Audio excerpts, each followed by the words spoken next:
Então, vamos lá, continuando nosso estudo aqui de Kuzari. Hoje a gente vai tratar de uma questão muito importante no dia a dia, a questão da educação moderna e os limites colocados ou não colocados pela educação moderna.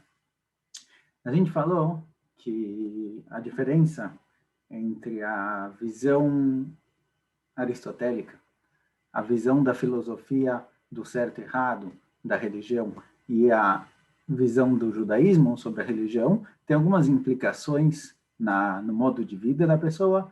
A gente viu primeiro com relação à devoção, à dedicação da pessoa pelo que ele está fazendo, que de acordo com a visão aristotélica, eu cheguei à conclusão de que algo é correto, mas a minha dedicação a isso é limitada pelo fato que eu compreendo que não é 100%, é possível que existam outras ideias. Já Abraão Avinu, ele está disposto a sacrificar tudo em prol do que ele acredita, porque o que ele acredita é baseado em algo muito maior do que o racional. É algo mais conectado com a Neshama, com a alma, com a ligação que ele teve diretamente com a Kadosh Baruch Hu. Por isso, Abraão Avinu, ele está disposto a, por exemplo, sacrificar o próprio filho, embora no fim ele não teve que fazer isso, mas ele estava disposto a isso. Já alguém que a religião dele é baseada simplesmente no racional, a gente pode chamar isso de religião, a gente pode chamar isso de qualquer outra forma, certo? Mesmo hoje em dia, capitalismo, socialismo, formas de ver o sistema judicial, tudo isso são formas diferentes de religiões, eles vêm substituir a religião. Tudo isso, a dedicação da pessoa em prol do que ele acredita, se é baseado puramente na compreensão, na conclusão racional dele, isso daqui é limitado. Então, essa foi uma das implicações da emuná de Abraão Avinu, diferente da emuná da crença filosófica, científica, com relação à dedicação. Segundo, a gente falou com relação ao mussar, com relação à ética, o quanto o que eu acredito consegue me segurar em situações de dificuldade, em situações de desejos, em situações no qual alguma coisa dentro de mim busca algo que eu considero errado. Então, a visão científica, a visão aristotélica me segura parcialmente, porém, se o desejo for grande demais, eu não vou ter autocontrole, porque sempre existe uma dúvida que talvez aquilo não é realmente real, certo? O meu controle ético sobre isso não é 100%, já a visão religiosa segura a pessoa até o fim. Quando você sabe que aquilo é errado e não existe dúvida, é um erro, é algo absoluto, que você compreende que aquilo não pode ser feito de jeito nenhum, a sua crença, a veracidade disso te segura. Faz com que você tenha o autocontrole necessário para superar qualquer desejo, qualquer necessidade, qualquer vontade. A terceira implicação que o Kuzari traz aqui é com relação à educação. Ele diz o seguinte, ele fala assim com relação a, mesmo no mundo da filosofia, mesmo no mundo científico, no mundo laico, também viu-se a necessidade de criarem regras, certo? Tem certo e errado, tem modos como a pessoa deve viver, modos como a pessoa não deve viver, porém eles não são absolutos, eles são compreensíveis, eles são aparentemente necessários para que eu consiga alcançar o meu modo de vida esperado. Então ele falou, por exemplo, a gente trouxe que os filósofos, eles eram contra, eles achavam que não era bom a raiva, não é bom o orgulho, porque isso impede que a pessoa estude. Porém, embora eles cavu Hukim, embora mesmo os filósofos antigos, certo? Os filósofos antigos eram responsáveis também pelas definições das leis do país, mesmo que eles definiram Hukim, Lenhagat Medina, Leitnagut Kol Yachid, eles definiram regras para como o Estado deve viver, como o Estado deve se comportar, como o ser humano particular na vida dele deve se comportar.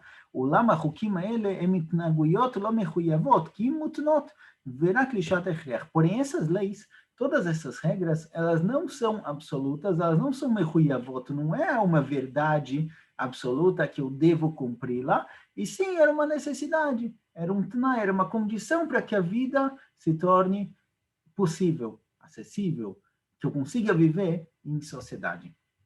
Porque se o ser humano não tiver regras, não tiver leis, a sociedade não vai conseguir se manter. Um vai pegar as coisas do outro, vai prejudicar os outros sem pensar duas vezes. Então, tem que existir leis necessárias para que as pessoas consigam viver juntas no mesmo lugar.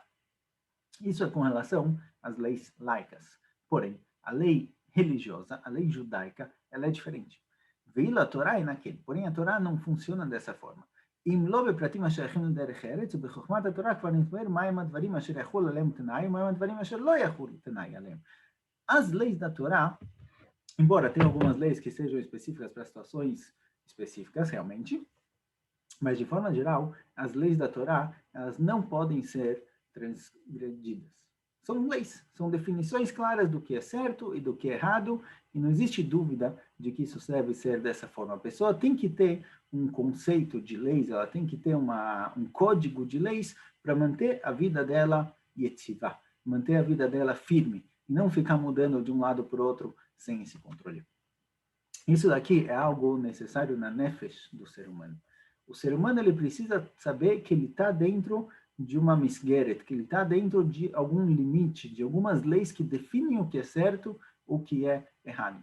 Por exemplo, o Rav Sherk traz aqui na explicação dele do famoso escritor Kafka, aquele famoso escritor alemão, judeu, por acaso, que realmente ele não seguiu o caminho de Torá e Mitzvot, mas ele diz em um dos diários dele, que ele sente a falta de uma samhut, ele sente a falta de saber que existe um certo e errado, que dariam para ele uma firmeza, uma clareza de que o mundo não é cada um faz o que quer, que o mundo ele tem definições do que é permitido, do que é proibido. Ele próprio conta dele mesmo que ele não sabia o que fazer, então às vezes ele ia estudar piano, ele parava para estudar engenharia, ele parava para estudar marcenaria, e ele aprendia uma língua, aprendia outra língua, mudava de língua, numa época ele era sionista, numa época ele era anti-sionista, quer dizer, ele ia mudando de um lado para o outro, sem muito certo e errado, sem muito controle, sem muito definição do que pode e o que não pode. Isso criou nele uma nefesh um pouquinho maleável, mas no sentido negativo, de que eu não... Mas tem que aumentar no fase ambulante, certo? Se a gente for usar as palavras dele. Eu estou sempre me mudando, estou sempre virando uma coisa diferente, e isso daqui não é bom às vezes. Isso daqui significa que eu não sei quem eu sou. Estou sempre perdido, estou sempre confuso, não sei o que eu quero, onde eu quero chegar, para onde eu estou indo. Quais são as coisas que definem o mundo? Isso é extremamente importante com relação à educação. A educação antigamente era muito rígida, muito clara, o que é permitido, o que é proibido. Porém, com várias influências sociais que foram acontecendo, certo? Iluminismo e várias outras, o racionalismo, em que as pessoas começaram a pensar sozinhas, digamos assim, e tomar decisões sozinhas e começar a criar próprias ideias, aí começou a aparecer o pluralismo e o pós-modernismo, várias ideias que foram criando dentro da sociedade a opinião de que, olha, cada um ele tem direito a definir para si mesmo o que é certo, o que é errado. E aí começam a surgir também no mundo cultural, começa a surgir música, certo? Essa famosa música de Pink Floyd, Another Brick in the Wall. Outro, mais um tijolo na parede, no qual ele fala muito contra essa educação rígida, em que cada um ele tem que seguir exatamente a linha da escola, a linha do partido, do que for, acreditando que não, cada criança tem que ter liberdade para fazer o que ele quer, achar o que ele quer, acreditar no que ele quer. Embora é verdade, embora é importante que cada criança tenha a liberdade particular dele, como o próprio Pasuk fala, Hanoch lanar al pi darko. Cada criança, cada jovem tem que ser educado de acordo com o caminho particular dele. Certo? As pessoas não são iguais, não dá para massificar todas as crianças, achar que todo mundo é exatamente igual e tem que receber exatamente a mesma educação. É preciso saber colocar cada criança no seu lugar, cada criança no seu caminho, porém, isso não significa que a gente tem que apagar completamente as misgarotas, isso não quer dizer que a gente tem que apagar completamente os limites. Se você libera demais, a liberdade exagerada, tira da criança a yetzivut, a firmeza, a compreensão de que ele faz parte de uma sociedade, ele faz parte de uma hierarquia, do que é certo e do que é errado, e isso deixa a criança completamente confusa. Igual, obviamente, ninguém vai ensinar, quando você vai ensinar seus filhos a comerem, você não vai dar para ele um dia comer com garfo, no dia seguinte para ele comer com uma colher, no dia seguinte ele comer com a mão, no dia seguinte ele pode comer com uma faca, você vai deixar a criança confusa. Você tem que dizer para ele, olha, esse tipo de comida você come com garfo, esse tipo de comida você come com prato, bebidas você bebe do copo, não do prato. Você tem limites, você tem coisas claras do que é certo e do que é errado. Assim também funciona na educação de forma geral. deixar a criança livre para fazer o que ele quiser, da forma que ele quiser, as coisas não funcionam assim. O mundo é formado, é criado dessa forma, igual a parte terrestre do mundo limita os oceanos, e se o oceano não tivesse limite, se o oceano invadisse toda a parte terrestre, isso destruiria o mundo. A Kadosh Baruch Hu colocou limites também na natureza, também no ser humano. Dentro do ser humano é necessário que exista essa limitação, que existam esses limites claros. Então, fala o Haver para o Kuzer, olha, os filósofos, antigamente, certo? A filosofia se desenvolveu e chegou no que chegou na sociedade moderna, na sociedade atual. Mas essa compreensão, isso que você acha que não existe verdade absoluta e cada um pode acreditar no que ele quiser, pode viver da forma que ele quiser, isso daqui você não está criando pessoas, você está criando animais que vão seguir simplesmente os instintos, sem autocontrole. Da mesma forma que com relação à raiva, a gente diz, olha, se você sente raiva, mas você tem que se controlar, você tem que ter autocontrole, e você tem que controlar vontades de ser violento, vontade de falar mal de alguém, do mesmo jeito que você tem que controlar isso, você tem que controlar tudo na sua vida. As leis, os limites, colocam a pessoa dentro de uma misgueret, colocam a pessoa dentro de um sistema, digamos assim, de um código de leis que dão para ela a força de saber o que vai ser amanhã, de saber o que vai acontecer na continuação. Uma criança que cresce sem limites, ela cresce sem uma hierarquia dentro de casa, ela cresce sem proibições, ela nunca sabe o que vai ser amanhã, ela nunca sabe o que vai ser do futuro. Você vai criando aos poucos uma criança você acha que ao dar liberdade está criando para ela uma autoestima, ele vai sentir seguro, ele vai sentir que ele pode fazer o que ele quer. Muito pelo contrário, você está tirando toda a segurança dele, porque parte da segurança da criança, parte da autoestima da criança é saber que está tudo sob controle. Saber que existe um controle, existe alguém coordenando o que está acontecendo, seja no começo os pais coordenando a vida da criança, e seja o sistema coordenando o que as pessoas fazem ou não fazem, mas na hora que você tira esse controle, na hora que você tira o governo, na hora que você cria uma anarquia educacional, então a criança não tem o mínimo de segurança, ele não sabe o que vai ser amanhã, porque ele não sabe o que ele vai poder fazer amanhã, ele não sabe o que outra pessoa talvez vai poder fazer com ele amanhã. Isso tira toda a segurança que ele tem no sistema, toda a segurança que ele tem no mundo e transforma ele automaticamente em alguém com baixa autoestima, alguém com medo, alguém que não sabe o que vai acontecer no futuro. Então, é preciso achar o equilíbrio aqui entre essas duas coisas.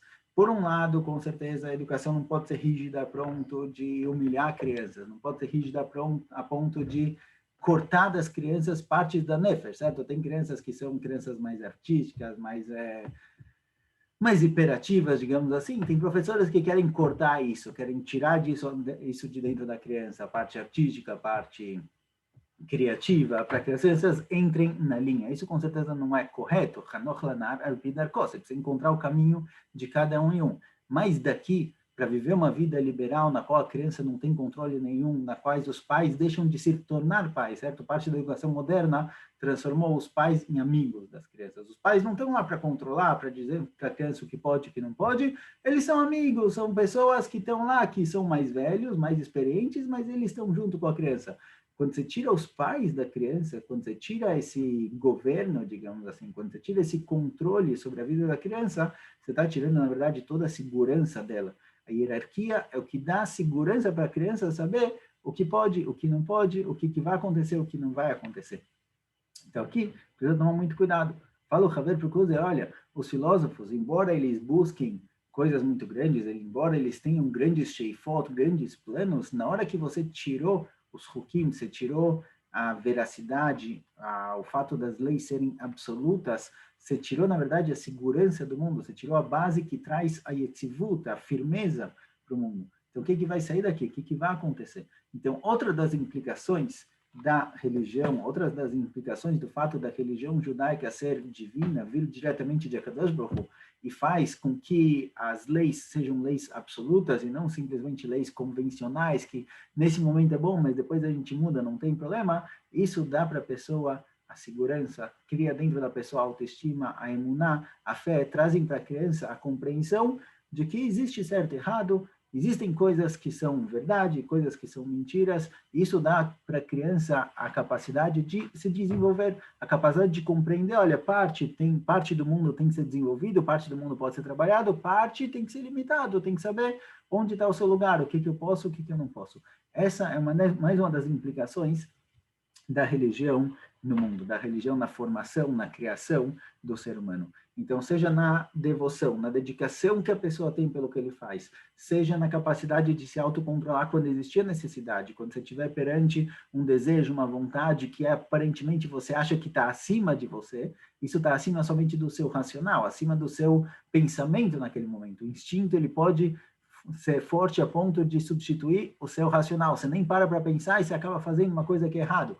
Mas quando a sua emuná é baseada em algo que vai além do racional, é algo que é nishmati, é algo que é ligado com a alma, é ligado com a Kadosh Baruch Hu, então você sim consegue controlar o instinto. E o terceiro ponto, a terceira implicação que a gente tem aqui é a questão da educação, a questão da compreensão que as leis, são regras que não podem ser transgredidas. Tem certo e errado, tem limites. O mundo não está nas mãos de cada um, não é cada um faz o que quer, cada um pensa o que quer, porque isso daqui, na educação, a que a gente está focando, a criança acreditar que ele pode fazer o que ele quer, no primeiro momento parece muito legal, parece muito divertido, em que ele sente liberdade para fazer o que ele quer, mas isso daqui, a longo prazo, tira toda a segurança da criança. A criança já se sente perdida, ele não sabe quem ele é, ele não sabe o que ele quer da vida. E passar a vida inteira fazendo o que ele quer, obviamente não funciona. Todo mundo que cresceu, que se tornou adulto, que amadureceu, precisou trabalhar, precisou ter responsabilidades com a esposa, com os filhos, sabe que a vida não funciona dessa forma. Então, a criança que ela cresce nessa liberdade, sem controle, nessa falta de hierarquia, nessa anarquia educacional, ela não, a longo prazo, ela vai se perder na vida. Por isso, as leis da Torá não são leis opcionais, não são leis convencionais, quando convém sim, quando não convém não. Isso daqui faz parte da criação, faz parte da educação do ser humano para se tornar um ser humano digno quando ele crescer. Em breve continuamos. Até mais.